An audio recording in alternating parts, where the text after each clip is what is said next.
ESPN's Adam Schefter shared the latest on where Deion Sanders stands in the coaching search for the Dallas Cowboys. On Get Up on Thursday, Schefter said there remains interest in one another from both Sanders and the Cowboys. That's especially so with Jerry Jones having to do little research on him, considering their familiarity with one another over the past 3 decades.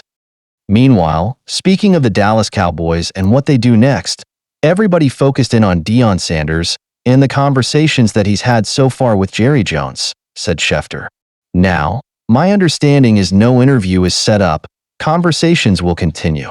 Deion said to me he's intrigued with the job and, clearly, Jerry Jones is intrigued too. Those two men know each other so well. They don't have to have a lot of conversation. However, Dallas will also continue looking elsewhere as well with other candidates from the NFL. In the interim, Dallas is looking at other coaching candidates. They reached out to and will interview Robert Saleh, the former Jets head coach. They will interview the former Vikings head coach, Leslie Frazier. Deion to Dallas has become a huge topic over this week with the Cowboys not bringing back Mike McCarthy. It's almost so big that some could wonder if it's just an unlikely thought being played out. Still, Schefter recalled a message that he received last year about Sanders actually eventually ending up with America's team.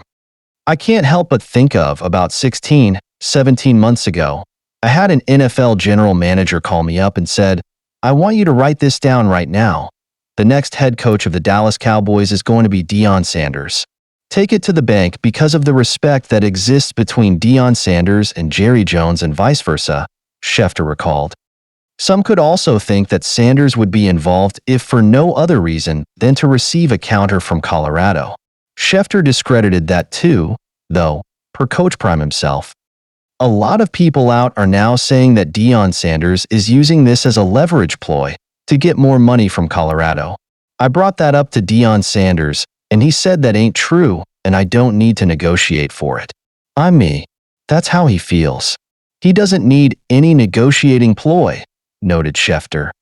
Sanders is as big of a name as a team could hire considering what he'd bring to anywhere he'd be. That's regardless of if he brings it back to Boulder or takes it back to the pros in Arlington. Everybody's waiting to see what happens with Deion Sanders, Schefter said.